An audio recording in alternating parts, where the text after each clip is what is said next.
with the Nurse Preceptor channel. Welcome back. I'm glad to see you here. This is September 4th, day 4 of the month of September, which is also National Preparedness Month.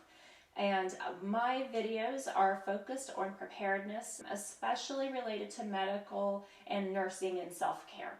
My background is I am a nurse, I am a nurse practitioner, and that's my dog. I believe very much in being prepared because I know sometimes things can become short. We had shortages last year in the middle of the pandemic and lockdowns and things, and we ran short on a whole bunch of items, hand sanitizer and toilet paper to name a couple. It was also really hard to get hold of extra items that maybe you wish you had ordered that had parts that came from elsewhere.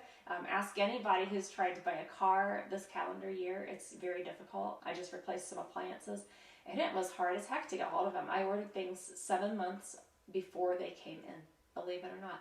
So I believe in preparing. I believe in thinking ahead and having enough things on hand that you're not caught completely flat-footed if things should become short, or in case, we have restrictions on our movement or purchasing or whatever. The reason I'm playing with my eyeglasses tonight is I decided that if I'm going to talk about some purchases, I need to first concentrate on things that take a little while to get in. Probably of all the things I'm going to recommend you get, eyeglasses are one of the things that take the longest to come in because you have to make the appointment, get in to see the eye doctor, have them get you the right prescription, and order your glasses or your lenses if you wear contacts. So that takes a little bit of pre-planning. Another reason why this is close to my heart right now is we have got like some serious pollen going on. I live on a wooded lot and the pollen's been really crazy. My eyes, the last couple videos, they've been very bloodshot.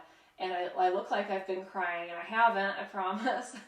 and I've been blinking like crazy because they're extremely dry, and every time I blink it scratches and it makes me blink more. So I was thinking about eye stuff, so I said, well, let's just go for it. Eye care is one of those areas that's really easy to overlook in medical and nursing care because frankly, it's, we don't prescribe contacts, we don't prescribe glasses, and unless you wear them every day, you probably don't really give a whole lot of thought to it. So I'm going to mention a few things, and I've got a whole bunch of items over here on my little cart that I'm going to go over with you and just talk about why they are important things to think about. And one additional thing that I don't have on my cart specifically is just plain normal saline. I'm actually going to do a do-it-yourself video a little bit later this month and show you how to create your own saline from plain salt and water, and all you need is something to boil it in. So I've got my cart right here. Let's talk about some items you may want to think about getting hold of as we start going into a little bit of an early season when you may or may not really want to have to be out much.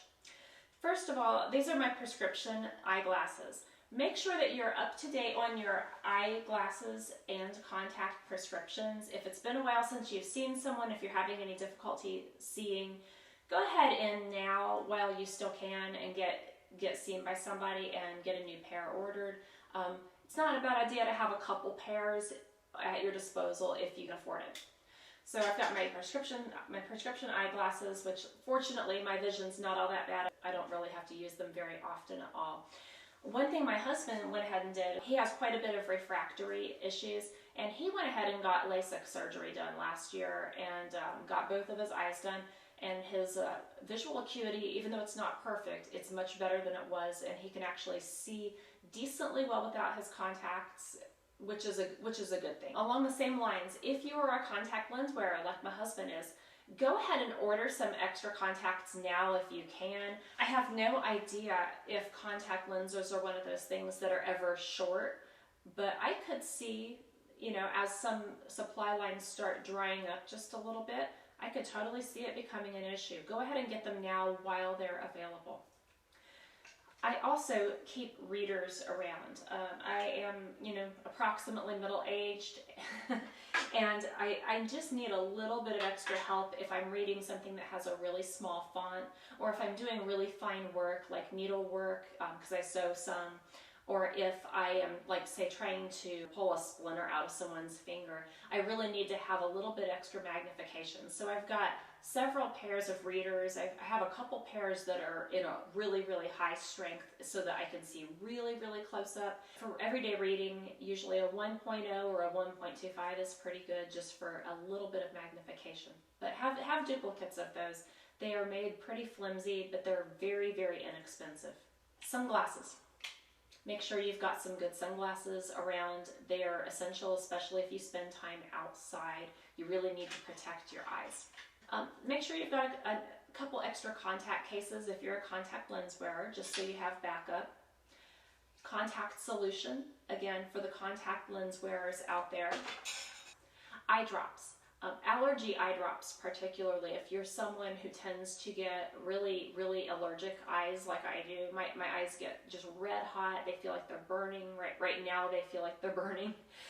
It helps a whole lot to be able to manage with some eye drops during allergy season when that's particularly bad. Likewise, if you're someone who has dry eyes or anything like that, get extra supplies if there are supplies that you use to manage your symptoms. Kind of along similar lines is allergy medicine. So again, like I said, I'm one of those people that gets really bad ocular allergies, and being able to manage my overall allergy symptoms with like some nasal spray and some Claritin, Zyrtec, or whatever you choose to use. It can be a good idea to have extra on hand because eyes, ears, nose, throat, it's all kind of connected. So usually these help not only with my nasal symptoms but also with eyes. But you can also use Claritin and Zyrtec, Allegra, and all of those for acute management of an allergic reaction if you really need to, if you don't have Benadryl around. The nasal steroids are actually very, very helpful for managing chronic allergies, and it can also help alleviate some of that eye engorgement that you get with allergies also. What I have here is some baby shampoo, and you're probably wondering what in the world that has to do with eyes. I put baby shampoo out because if you're someone who gets a sty or like an infected follicle around your eyelashes, baby shampoo is tear-free. It's very, very gentle. You can use it on a washcloth and do some very gentle cleaning, and sometimes exfoliate enough of the debris around your eyelashes that the sty will clear up without needing a trip into the urgent care. Keep that in mind, that it's something you can use if you get minor eye irritations or really minor superficial infections around your eyelids. One other thing that's very helpful to keep around is an ice pack. You know, either those disposable crushable ice packs or like one of those cloth ice packs that has the little twisty knob that goes on top, because those can also be really helpful in the event, for one thing, if you get a black eye, you can ice it. And if you have something like a sty that starts up, like a little bit of an infected hair on your eyelashes, it is very easy to calm those down if you have some ice. And, you know, alternatively, you can also use a warm compress, and sometimes that's helpful also. If you think of any other eye items that I've left off, please feel free to chime in on the comment section. I'm trying to be as generally inclusive as I possibly can with as many items for different types of common ailments to help keep you out of the urgent care and keep you away, definitely away from the ER. You don't want to have to be there right now. For one thing, they're very busy. For another thing, they're full of sick people. And I don't want to be there. I don't want you to have to be there either. If you appreciate this video, if you found any of this information useful, please give me a thumbs up and share the video widely with friends and start making some preparations for you and your family. Furthermore, if you appreciate the content and would like to see more, please subscribe to my channel. Communicate with me on the comment section. I love to hear from people, and I always feel very good when I know that some of the information I gave is helpful. Come back tomorrow, I'll have some more information. I think for a few days I'm going to hit on some of the purchases that I would highly recommend for common ailments that you can self-treat at home. All right, until then, this is the Nurse Preceptor. See you later. Bye.